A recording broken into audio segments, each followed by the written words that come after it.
ফের বড়সড় সাফল্য পেল মালদার গাজল থানার পুলিশ। এবারে দাঁড়িয়ে থাকা লরি থেকে ডিজেল চুরি করতে এসে পুলিশের জালে 3 দুষ্কৃতী সহ এক গাড়ি চালক আটক।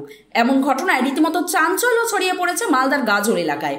জানা গেছে ধৃতরা হলেন বিশ্বনাথ মুর্মু, রমজান আলী, শেখ শামীম আলম এবং অনিল হাসদা। পুলিশ সূত্রে জানা গেছে সোমবার ভোররাত আনুমানিক 3টে নাগাদ মালদার গাজলের রাঙাভিটা ট্রাফিক মোড় সংলগ্ন এলাকায় বালুরঘাট মালদা জাতীয় সড়কের ধারে একটি লরি দাঁড় করিয়ে গাড়ির চালক গাড়িতে ঘুমিয়ে পড়েছিলেন।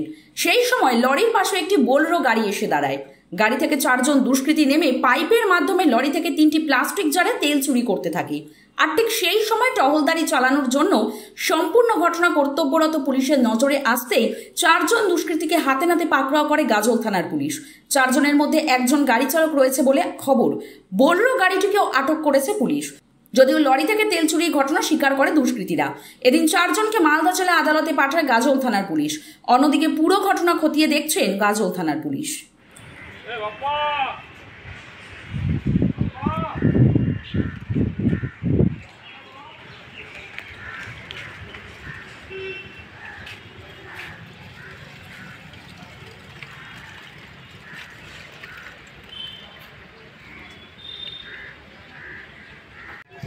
এই তোমরা কোথায় তেল চুরি করছিলে?